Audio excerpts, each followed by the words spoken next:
Hallo und herzlich willkommen zurück auf meinem Kanal Judith Jelena. Heute stricken wir meinen wunderschönen Raglan No. 1 zusammen.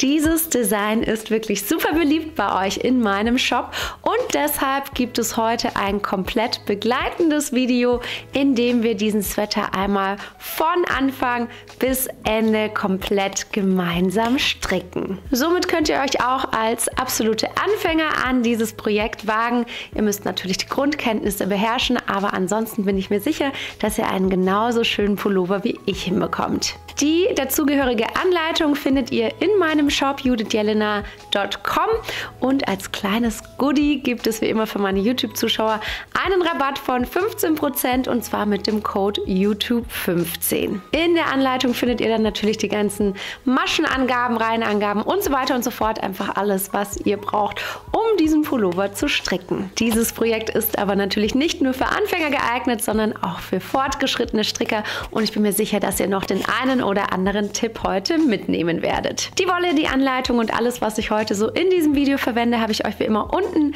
in der Infobox verlinkt und falls euch dieses Video gefällt, würde ich mich wirklich unglaublich über einen lieben Kommentar und einen Daumen nach oben freuen. Das hilft mir immer sehr, damit ich weiterhin solche Videos für euch drehen kann und jetzt wünsche ich euch ganz viel Spaß beim Stricken. Ich stricke den Pulli übrigens heute dreifädig und zwar einen Faden aus der Alpaca Pelo von Lana Grossa und zweifädig aus der Natural Super Kid Tweed. Und da euch das oft interessiert, welche Farben ich verwende, zeige ich euch das natürlich sehr gerne. Wir haben hier einmal die Farbe 02 und einmal die Farbe 614.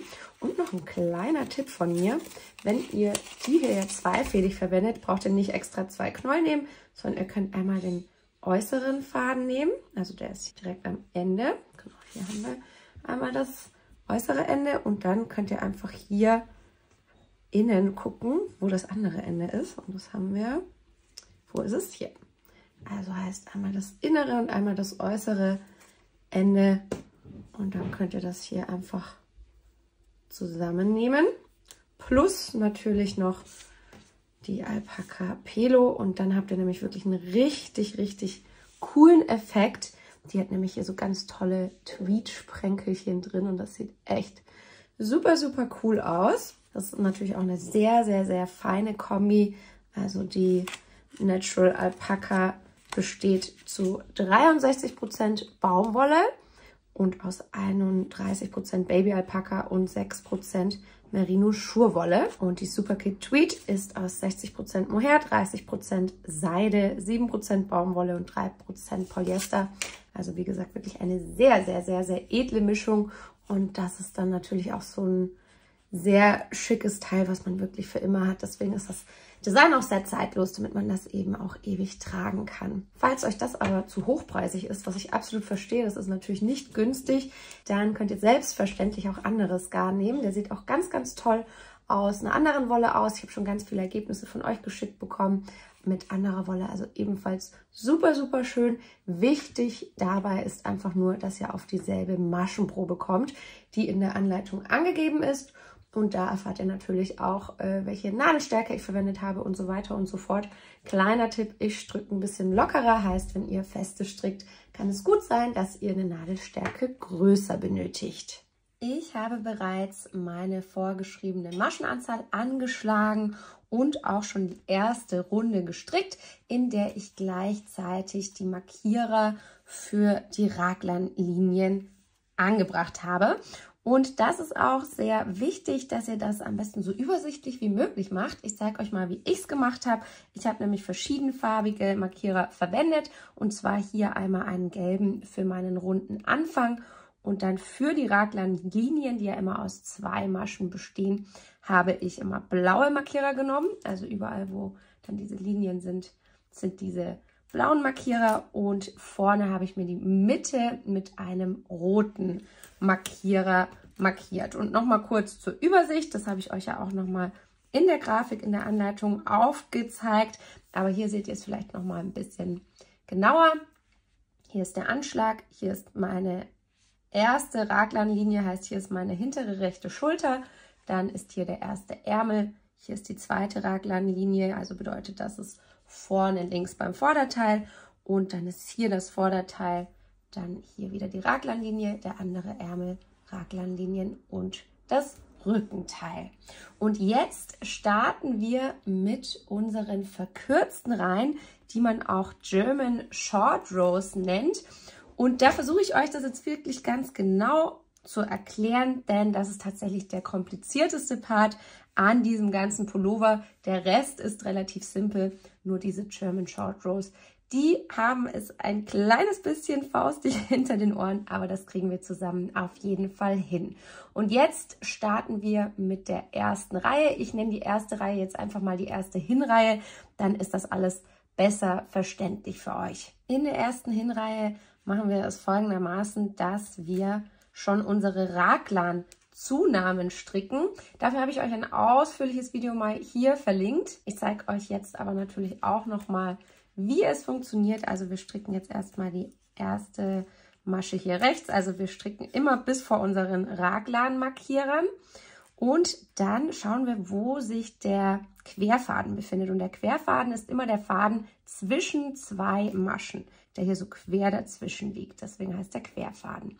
Und durch diesen Querfaden fahren wir jetzt mit der linken Masche von hinten nach vorne durch. Und dann können wir das mit der rechten Nadel hier abstricken. Und zwar fahren wir durch das vordere Maschenteil. Also das, was hier vorne auf der Nadel liegt, da fahren wir von links nach rechts durch und stricken das dann ganz normal rechts ab. Und somit haben wir jetzt eine nach rechts geneigte Zunahme gemacht.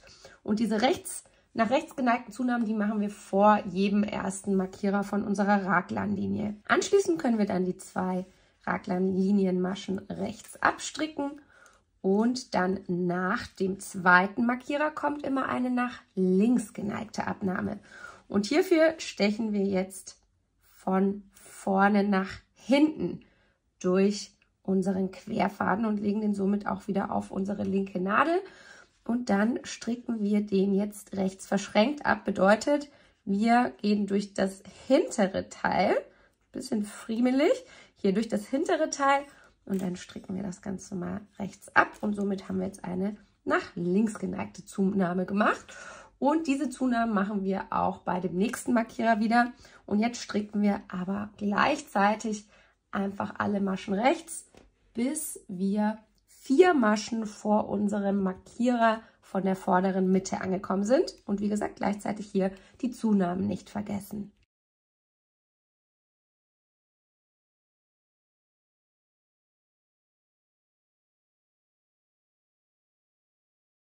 Es kommt wieder erst eine nach rechts geneigte Zunahme. Und wie gesagt, wenn euch das jetzt hier zu schnell geht, da habe ich nochmal ein ganz ausführliches Video gemacht, wo ich euch das nochmal ein bisschen langsamer und mit ein paar Tipps erkläre.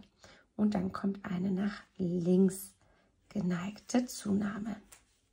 Und nun geht es bis 4 Maschen vor unseren mittleren Markierer, also der die vordere Mitte uns markiert. Jetzt habe ich hier 4 Maschen übrig, also 1, 2, 3, 4. Bei anderen Größen sind das natürlich andere Maschenanzahlen, aber das könnt ihr dann ganz genau in der Anleitung nachlesen. Und jetzt kommt unsere Doppelmasche, also diese German Short Rows. Und das geht auch gar nicht so schwer. Ich zeige euch jetzt, wie das funktioniert. Also wir haben bis hier zu diesem Punkt gestrickt und dann drehen wir uns die Arbeit einfach einmal komplett um. Also dass wir uns sozusagen auf der linken Seite befinden, wo ihr die linken Maschen seht. Also einmal komplett umgedreht. Und jetzt hebe ich mir diese letzte gestrickte Masche, also die ich gerade noch hier gestrickt habe, mit dem Faden vor der Arbeit, ganz wichtig, mit unserer rechten Nadel einfach über. Also ich steche von rechts nach links hier durch diese letzte gestrickte Masche, hebe sie mir über und jetzt kommt der eigentliche Trick. Wir nehmen unseren Faden und ziehen den nach hinten. Und jetzt seht ihr schon, dadurch bildet sich dann hier, also so sah es davor aus, wenn ich das nach hinten ziehe, bildet sich so eine Doppelmasche. Und die ziehe ich mir dann wirklich ganz, ganz fest nach hinten, umso fester die ist, umso weniger sieht man den Übergang später. Also da wirklich festziehen. Und jetzt können wir alle Maschen links abstricken, bis wir wieder bei unserem runden Anfang sind. Also wir sind jetzt sozusagen in der ersten Rückreihe. Und in der ersten Rückreihe stricken wir, wie gesagt, jetzt alle Maschen bis zum Anfangsmarkierer einfach links ab. Und danach machen wir dasselbe hier auf der Seite, aber da stricken wir auch wieder unsere Zunahmen. Zeige ich euch gleich. Also erstmal hier wirklich schön festziehen, diese Doppelmasche, und dann bis zum Anfang zurückstricken. Nachdem ich jetzt also ohne Zunahmen bis zum runden Anfang gestrickt habe, können wir uns den Markierer hier überheben. Und nun müssen wir, damit das schön gleichmäßig von unseren Zunahmen her wird, hier bei diesen beiden Raglanlinien auch Zunahmen einarbeiten. Und wie wir die auf der linken Seite machen, das zeige ich euch auch noch schnell. Also wir stricken erstmal wieder links bis zu unseren Markierern. Und jetzt funktioniert es fast gleich. Also wir wollen wieder eine nach rechts geneigte Zunahme erstmal haben. Und da stechen wir wieder von hinten nach vorne durch den Querfaden. Und jetzt machen wir es so, dass der Faden vor der Arbeit liegt, weil wir eine linke Masche stricken. Und dann schnappen wir uns den vorderen Teil der Masche, stechen von rechts nach links durch, holen uns den Faden und stricken die Masche links ab. Somit haben wir jetzt eine nach rechts geneigte linke Masche verschränkt abgestrickt. Und jetzt wieder 2 linke Maschen für die Raglanlinie. Und anschließend machen wir dann nochmal dasselbe mit einer nach links geneigten Masche, indem wir von vorne nach hinten durchstechen und den Faden wieder vor der Arbeit haben und durch den hinteren Schenkel hier stechen, den Faden holen, und somit haben wir jetzt eine links verschränkte Masche nach links geneigt gestrickt. Und jetzt stricken wir wieder bis zu dem Wendepunkt, der in der Anleitung steht, also wieder genauso wie auf der Seite, auch in meinem Fall jetzt bis 4 Maschen vor der Mitte, vergesst hier die Zunahmen nicht. Und jetzt bin ich wieder bei meinem Wendepunkt angekommen, also 4 Maschen vor meinem mittleren Markierer. Und nun drehe ich mir wieder mein Strickstück einfach einmal um. Und jetzt achten wir wieder darauf, dass unser Faden vor der Arbeit ist. Und jetzt können wir uns diese Masche hier einfach wieder auf die rechte Seite rüberheben. Und wenn wir dann den Faden hier nach hinten ziehen, so fest wir können, dann bekommen wir hier wieder unsere Doppelmasche. Und nun kommen wir in die zweite Hinreihe und jetzt stricken wir wieder ohne Zunahmen bis zu unserem runden Anfang. Also ganz normal alle Maschen einfach nur rechts abstricken.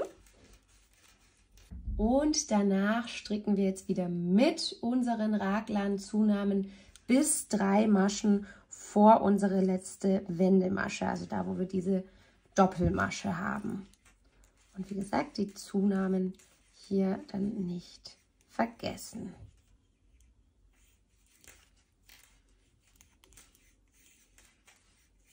So, jetzt bin ich fast dort angekommen. Nochmal zur Information, falls ihr das nicht richtig erkennen könnt. Ihr seht ja immer, hier ist so eine normale Masche und da kommt dann so ein Maschenglied raus. Und hier erkennt ihr schon, da sind 2. Also das ist hier unsere Doppelmasche. Und jetzt stricken wir für meine Größe bis 3 Maschen davor. Also bis hier noch. Und jetzt machen wir wieder dasselbe. Wir machen wieder eine Doppelmasche, drehen das also einmal um, lassen den Faden vor der Arbeit und dann heben wir uns den einfach hier rüber. Und wenn wir dann den Faden schön straff nach hinten ziehen, dann haben wir hier wieder unsere Doppelmasche. Und jetzt stricken wir wieder ohne Zunahmen bis zu unserem Anfang, dann mit Zunahmen wieder bis zum Wendepunkt und so weiter und so fort. Ich werde jetzt hier mal noch die ganzen verkürzten Reihen, also German Short Rows, einmal fertig stricken, einfach damit ihr dann nochmal seht, wie das aussieht. Und dann können wir uns auch nochmal ganz kurz darüber unterhalten, für was diese verkürzten Reihen denn eigentlich gut sind. Ich habe jetzt gerade hier meine letzte Doppelmasche gemacht. Das bedeutet, ich hatte schon umgedreht, Doppelmasche gemacht. Und jetzt können wir wieder bis zu unserem runden Anfang eine Rückreihe stricken, also wieder ganz normal alle Maschen stricken ohne Zunahmen. Und das war es jetzt auch schon mit unseren German Short Rows. Also ich habe das jetzt noch so lange weitergemacht, wie in der Anleitung beschrieben. Haltet euch da ganz genau an die Angaben. Und jetzt können wir einfach wieder in Runden stricken. Und ab jetzt machen wir unsere Raglan-Zunahmen dann die ganze Runde lang, aber nur noch jede zweite Runde. Und jetzt stricke ich einfach mal meine Runde komplett ab mit den Zunahmen, aber mache hier nochmal einen kleinen Stopp bei unseren Doppelmaschen. Da zeige ich euch noch, wie wir die jetzt abstricken. So, hier kommen wir auch schon zu einer Doppelmasche. Wie ihr die erkennt, das ist eigentlich ganz einfach. Also hier ist ja so eine normale Masche und da seht ihr, es kommt so ein Faden raus. Hier daneben auch, hier sind die Maschen, da kommt ein Faden raus und hier kommen dann eben so 2 raus.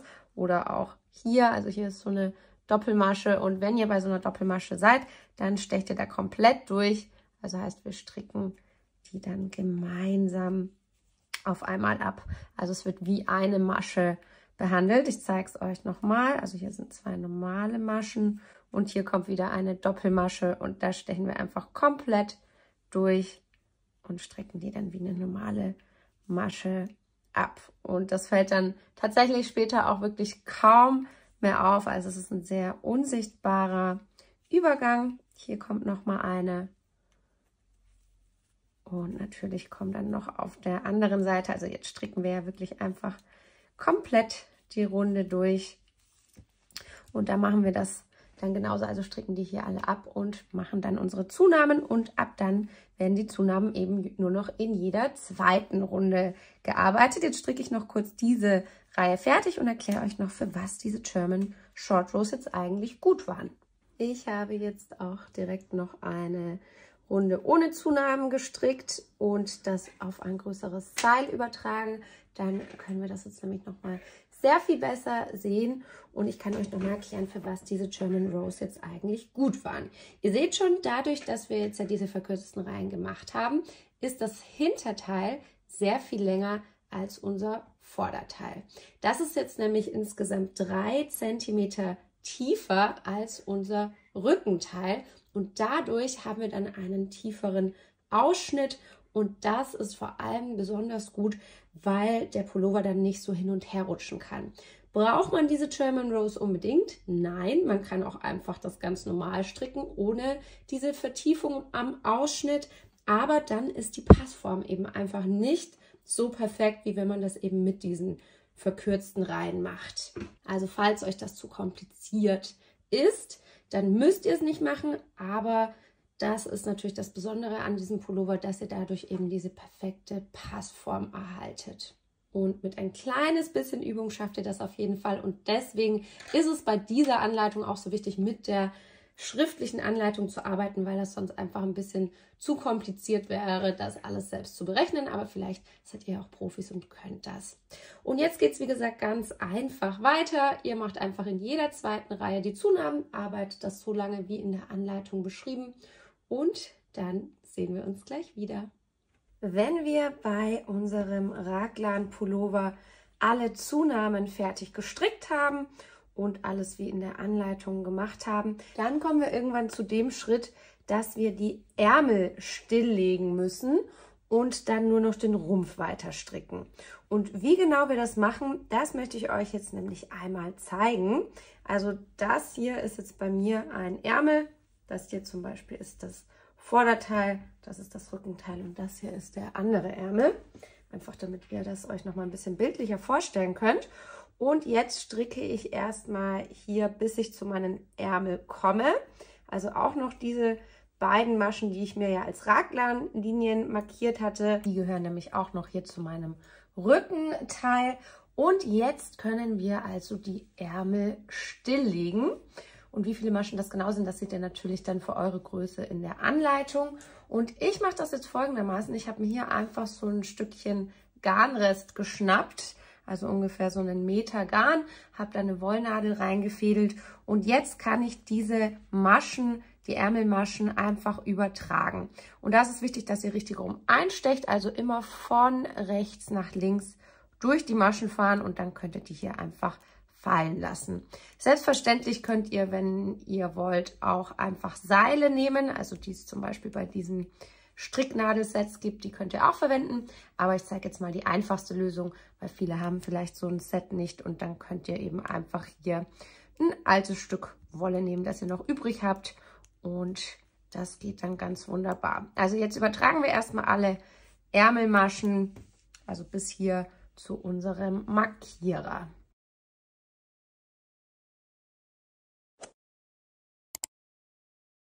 So, jetzt habe ich hier alle Maschen auf mein Seil übertragen und damit jetzt nun keine Maschen uns runterfallen können, müssen wir das Ganze noch zubinden. Also erstmal ziehe ich hier die Nadel raus und dann schauen wir, dass hier nicht so runterfällt und dann können wir hier eben einfach noch so einen Knoten reinmachen oder eine Schleife oder was auch immer ihr möchtet. Also einfach so, dass das dann eben nicht mehr aufgehen kann. So, ich habe jetzt mal hier eine Schleife gemacht und jetzt liegen meine Ärmelmaschen also still. Nun wollen wir ja das Rückenteil mit dem Vorderteil verbinden. Also bedeutet, wir würden jetzt hier einfach diese Ärmelmaschen uns so ein bisschen zur Seite legen und hier weiter stricken. Da das aber dann etwas zu eng hier unter den Achseln werden würde, schlägt man hier jetzt nochmal neue Maschen an. Und wie viele das genau sind, das könnt ihr eigentlich immer in der Anleitung nachlesen. In meinem Fall sind das jetzt 8 Maschen. Da das aber unter den Achseln dann etwas zu eng werden würde, schlägt man nochmal neue Maschen an. Wie viele genau das sind, das erfahrt ihr dann immer in die Anleitung für eure bestimmte Größe. Für meine Größe wären das jetzt 8 Maschen und das geht auch ganz einfach. Wir nehmen einfach die Grundstellung ein, also heißt, wie ihr das kennt, ihr kommt hier mit dem Faden einmal zwischen dem kleinen und dem Ringfinger durch, wickelt euch den einmal hier um den Zeigefinger, also dass hier so 2 Schlaufen liegen.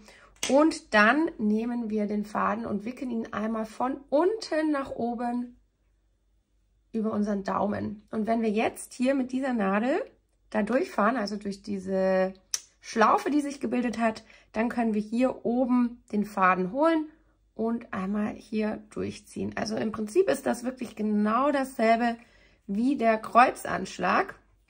Nur, dass wir hier eben schon ein Strickstück dran haben. Ich zeige es nochmal. Also wir nehmen wieder unsere Grundstellung ein, wickeln den Faden einmal von unten nach oben über den Daumen, kommen hier durch diese Schlaufe, holen uns den Faden und dann können wir uns das hier jetzt festziehen. Das geht ein bisschen schwieriger, aber ihr bekommt das bestimmt auf jeden Fall hin. Und insgesamt muss ich ja jetzt 8 Stück davon anschlagen. Und gleichzeitig werden wir jetzt aber auch den neuen Anfang unserer Runde festlegen. Dadurch, dass wir jetzt eine andere Runde haben und nicht mehr mit diesen Maschen und so weiter und so fort, ändert sich der Anfang. Und zwar befindet sich dieser dann in der Mitte von unseren neu angeschlagenen Maschen. Also heißt, ich habe jetzt 4 Stück gemacht und das wäre dann die Mitte. Da mache ich mir einen Markierer rein und dann brauchen wir nochmal 4 weitere neue Maschen. So, somit haben wir jetzt hier genug Platz unter dem Arm, dass das dann nicht zu eng ist beim Tragen. Und jetzt können wir einfach zur Runde hier verbinden und ganz normal weiter stricken. Also alle Maschen ganz normal in eurem Muster, in meinem Fall glatt rechts. Und die ganzen Markierer, die hier kommen, die können wir einfach rausnehmen, auch den hier. Also alle im Prinzip, wir haben ja dann hier unseren neuen Rundenanfang, von dem wir ab dann zählen. Und jetzt können wir alle Maschen rechts stricken, bis wir dann beim nächsten Ärmel angekommen sind. Also das ist dann hier und da machen wir dann einfach wieder genau dasselbe, wie wir es gerade eben gemacht haben. Wir legen dann eben diese Ärmelmaschen still, schlagen hier nur neue Maschen unter dem Ärmel an und können das dann verbinden und somit haben wir dann unseren Rumpf sozusagen zur Runde geschlossen und dann können wir den ganz normal in Runden weiter stricken. Ich habe jetzt hier einfach mal ein Weilchen weiter gestrickt. Und natürlich könnt ihr jetzt auch erstmal den Rumpf fertig machen, wenn ihr möchtet. Und dann auch noch die Ärmel dran. Aber ich persönlich finde das immer ganz schön, gerade wenn man den zwischendurch anprobiert, wenn man hier schon einen schönen Kragen dran hat. Und deswegen werde ich jetzt einfach auch so als ein kleines bisschen Abwechslung den Kragen zwischendrin mal anstricken. Und dafür werden wir jetzt einfach Maschen aus diesem Halsausschnitt aufnehmen. Am besten startet ihr dafür auf der Rückseite. Wo die Rückseite ist, das erkennt ihr eigentlich immer ganz gut, weil der vordere Halsausschnitt, da haben wir diese verkürzten reingemacht, der ist so ein bisschen hier ausgeschnitten. Also der ist ja hier so ein bisschen rund und hier an der Rückseite ist das ja wirklich ganz gerade. Und deshalb drehe ich mir das dann erstmal um und starte einfach hier dann auf der Rückseite. Dafür setze ich mir jetzt erstmal hier neues Garn an und natürlich mache ich das auch wieder dreifädig, also wie ich den ganzen Pullover ja auch stricke. Und dann habe ich jetzt hier einfach eine Nadelstärke kleiner und ein Rundseil mit 60 cm. Und dann könnt ihr einfach irgendwo hier hinten anfangen und ich mache es tatsächlich so, dass ich aus jeder Masche eine Masche rausstricke. Also bedeutet, wir stechen immer unter der letzten Masche hier ein, holen uns den Faden und nehmen dann eine neue Masche hier auf. Also heißt, wir fahren hier unter der nächsten Masche durch, holen uns den Faden und nehmen eine neue Masche auf. Ich habe euch hier oben auch nochmal ein Video verlinkt, da zeige ich das nochmal ein bisschen genauer. Und ja, da kommt es jetzt drauf an, wie locker oder nicht locker ihr den Kragen haben wollt. Wenn ihr das relativ entspannt haben wollt, dann könnt ihr aus jeder Masche einen aufnehmen. Wenn ihr den ein bisschen enger haben wollt, dann könnt ihr immer mal wieder eine Masche auslassen. Und wenn ihr den breiter wollt, dann nehmt ihr eben, also wenn ihr den lockerer wollt, nehmt ihr eben noch ein paar Maschen mehr auf. Und das mache ich jetzt einmal hier rundherum, bis ich zur Runde schließe. Und dann kann ich das Ganze ganz einfach in einer 1&1 Rippe stricken. Gesagt, getan. Ich habe jetzt hier einmal rundherum die Maschen aufgenommen und dann mache ich hier mir auch noch einen Maschenmarkierer rein, damit ich weiß, wo der Anfang meiner Runde ist. In der Anleitung habe ich euch natürlich reingeschrieben, welche Maschenanzahl gut dazu passt, aber ihr könnt es natürlich auch selbst entscheiden. Wichtig ist im Prinzip nur, dass die Maschenanzahl durch 2 teilbar ist, damit das Rippenmuster dann eben gut aufgeht. Und jetzt stricke ich das einfach mal hoch und zeige euch gleich, wie wir das dann beenden. Ich habe jetzt den Kragen hier, wie in der Anleitung vorgegeben, hochgestrickt und habe hier noch so einen Umbruch mit eingearbeitet, weil ich diesen Kragen nämlich später hier so einklappen möchte. Und ihr seht schon, dann hält das nämlich fast von alleine. Das ist richtig schön. Und dann könnt ihr entweder diesen Kragen innen festnähen oder ich habe da einen ganz, ganz tollen Tipp für euch, wie ihr das nämlich direkt machen könnt. Und ich habe hier auch schon mal angefangen, damit ihr seht, wie das aussieht. Ich habe das einfach direkt hier fest gestrickt und gleichzeitig abgekettet. Und das geht nämlich gar nicht schwer. Ich zeige euch jetzt mal, wie das funktioniert. Ihr müsst immer darauf achten, dass ihr die passende Masche nehmt, die zu der die vorne gerade ist, dazugehört.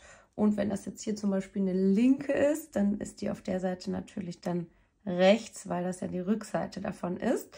Und dann steche ich einfach hier ganz unten ein mit der rechten Nadel, hebe mir das auf die linke Nadel und dann stricke ich diese beiden Maschen einfach zusammen ab und anschließend kann ich sie abketten. Ich zeige euch nochmal, wie es geht. Also hier haben wir jetzt eine rechte Masche. Und dahinter liegt die passende linke Masche, also weil das einfach die Rückseite ist von dieser sozusagen Reihe oder wie sagt man denn, also wo es eben so hoch geht.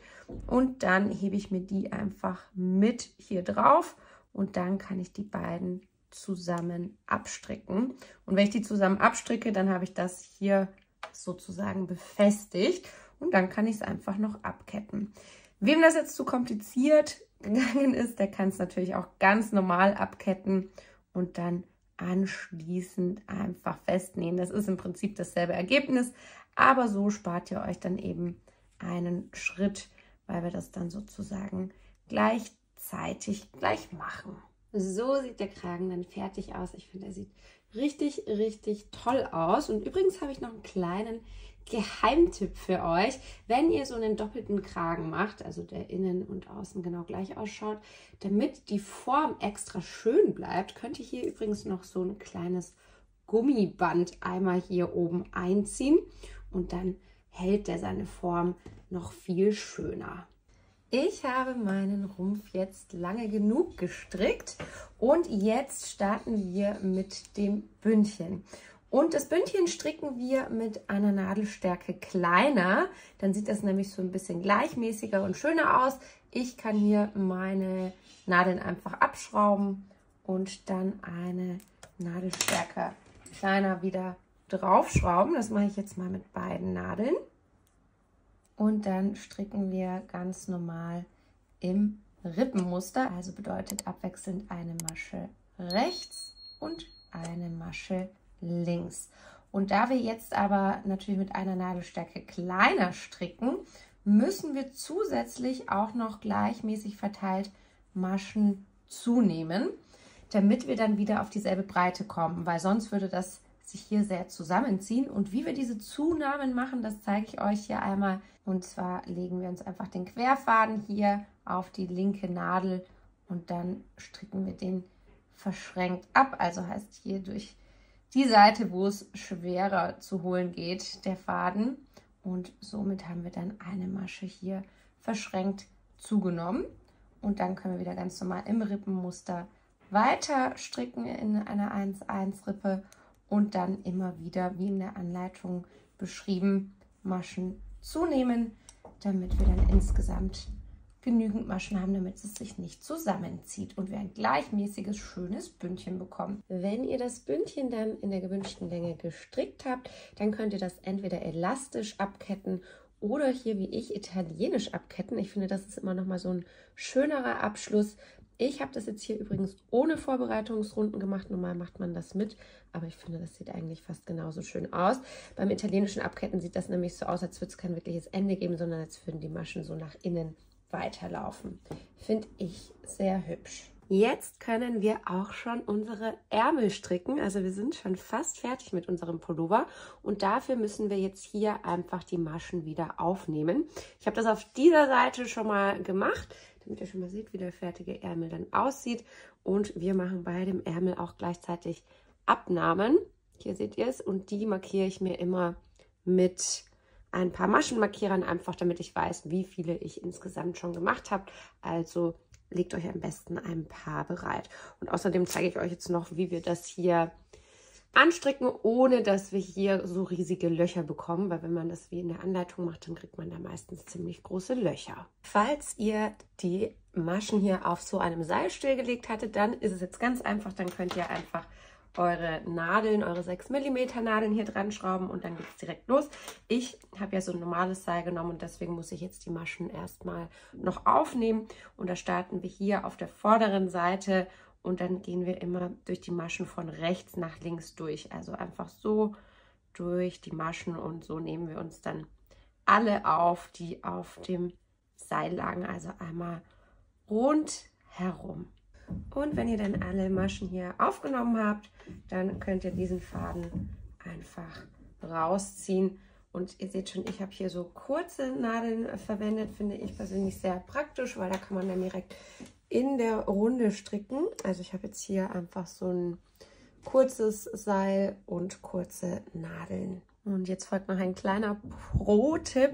Ich mache das übrigens meistens so, wenn ich in Runden stricke, dass ich auf der rechten Seite, wo ich dann die Maschen aufnehme oder abstricke, die normale Nadelstärke verwende, also in dem Fall 6 mm und hier eine halbe Nummer kleiner. Dann kann man das nämlich noch ein bisschen einfacher abstricken. Und jetzt müssen wir ja hier gewisse Maschen aufnehmen, also im Prinzip genauso viele, wie wir angeschlagen haben. Und in diesem Fall sind das jetzt 8 Stück bei mir. Bei anderen Größen natürlich dann anders. Aber wenn wir jetzt einfach nur diese 8 Maschen hier aufnehmen würden, dann hätten wir hier auf den beiden Seiten ziemlich große Löcher. Und wie wir das so ein bisschen umgehen, das zeige ich euch jetzt. Falls ihr trotzdem noch kleine Löcher haben solltet, ist das übrigens auch gar nicht schlimm. Dann kann man das danach einfach von innen noch mit dem Anfangsfaden ein bisschen zunähen. Und aus diesem Grund lasse ich jetzt auch diesen Faden, den ich neu ansetze, so ein bisschen länger als sonst. Also ich lasse die immer lang, damit ich die gut vernähen kann, aber den lasse ich noch ein bisschen länger. Und normalerweise würden wir jetzt hier einfach in jede Masche einstechen. Übrigens, das sind ja die Maschen, die sehen jetzt eher aus wie so ein A, weil sie nach unten zeigen, weil wir den ja von oben nach unten gestrickt haben. Damit die Maschen aber schön weiter nach oben verlaufen, nehme ich einfach die Zwischenräume, also wo es dann ausschaut wie ein V. Da steche ich dann einfach ein. Aber wie gesagt, damit wir jetzt hier nicht so große Löcher bekommen, mache ich es erstmal so, dass ich hier noch 2 weitere Maschen auf beiden Seiten aufnehme. Und um Maschen aufzunehmen, müssen wir jetzt einfach unter der letzten Masche sozusagen durchfahren. Also ich nehme da hier diese beiden Teile, diese 2 Querfäden, fahre da unten durch und hole mir den neu angesetzten Faden. Und dann habe ich jetzt hier sozusagen eine neue Masche auf meiner Nadel. Und dasselbe mache ich jetzt noch einmal daneben. Dann holen wir hier nochmal den Faden und dann seht ihr schon, haben wir hier eben einfach nicht mehr dieses große Loch, das wir halt sonst hier hätten. Und dann können wir jetzt ganz normal hier unsere Maschen anschlagen. Also wie gesagt, in meinem Fall sind das jetzt 8 Stück. Und gleichzeitig müssen wir auch noch die neue Mitte festlegen, also den runden Anfang, und den machen wir zwischen den 4 Maschen, also in der Mitte von den Maschen, die ihr eben hier habt. Den füge ich gleich mit ein. Also jetzt haben wir hier 1, 2, 3, 4 und dann folgen nochmal 1, 2, 3, 4. Und wie gesagt, damit wir jetzt kein Loch bekommen, weil würden wir jetzt einfach, ihr seht es hier jetzt ganz gut, hier einfach weiter stricken, hätten wir hier jetzt natürlich ein riesen Loch. Und das möchten wir natürlich nicht. Und deshalb steche ich jetzt einmal hier so ein. Also schaut einfach so, dass ihr das so ein bisschen, ja, schließt. Und jetzt haben wir natürlich hier 2 Maschen zu viel und hier 2 Maschen zu viel aufgenommen. Und die stricken wir jetzt einfach in der ersten Runde dann mit den Maschen daneben zusammen. Dann haben wir das wieder geschlossen und dann haben wir genau die Maschenanzahl, die wir haben wollen. Und jetzt sehe ich gerade, hier liegt meine Masche falsch rum drauf. Die habe ich falsch rum übertragen. Also da müsst ihr echt drauf achten, wenn ihr das Seil sozusagen entfernt und die Maschen aufnehmt auf euer Seil, dann achtet darauf, dass die richtig rumliegen. Also eine Masche liegt immer so, dass dieses vordere Teil hier rechts ist. Also das liegt immer vorne an der Nadel und dann geht es nach hinten. Also jetzt können wir das Ganze mal abstricken. Hier bei der stimmt es, also hier ist es dann von vorne nach hinten. Also wenn das so eine Masche ist, hier seht ihr es, dann ist dieses Teil immer vorne. Also da wirklich drauf achten, dass ihr alle richtig rum drauf habt. Die restlichen stimmen jetzt bei mir, war wirklich nur die eine zum Glück. Und jetzt habe ich hier einmal rundherum gestrickt und bin fast wieder am Anfang angekommen, wo ich die Maschen angeschlagen habe.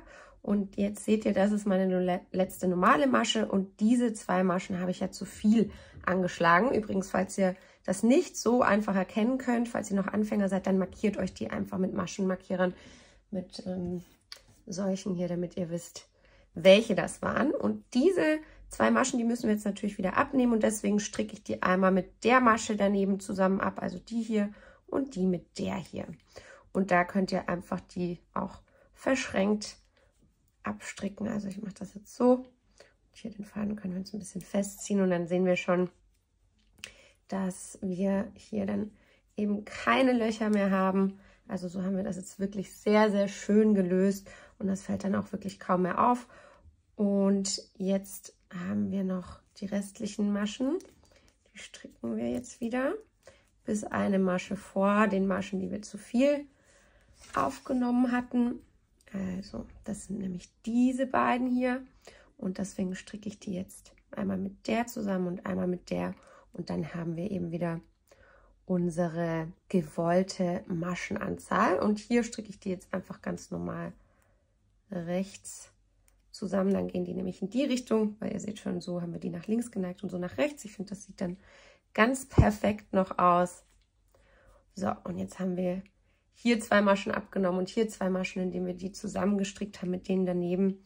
Und jetzt haben wir die ganz normale Maschenanzahl erreicht und jetzt können wir hier dann einfach in der Runde weiter stricken und haben jetzt wirklich hier keine Löcher. Also ich finde, das haben wir jetzt sehr schön gelöst. Und so mache ich das immer. Und jetzt könnt ihr ganz normal, wie in der Anleitung beschrieben, weiter stricken. Und denkt dann daran, hier bei den Ärmeln, weil der hier dann schmäler verläuft, eure Abnahmen schön zu machen. Wenn euer Ärmel dann fertig ist, dann habt ihr es auch schon geschafft. Dann könnt ihr abketten, alle Fäden vernähen und eurem Pullover ein Wasserbad gönnen. Damit dein Sweater seine vollständige Schönheit entfalten kann und die richtige Länge bekommt, empfehle ich dir, deinen Pullover zu waschen und anschließend leicht zu spannen. Somit legen sich alle Maschen nochmal schöner und du hast ein perfektes Ergebnis.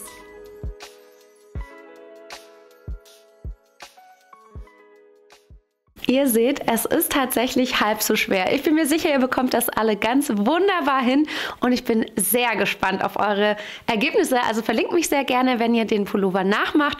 Und ansonsten würde ich mich wie immer sehr über einen Daumen nach oben und einen lieben Kommentar freuen, wenn ihr meinen Kanal abonniert. Und jetzt sage ich erstmal Tschüss, bis zum nächsten Mal.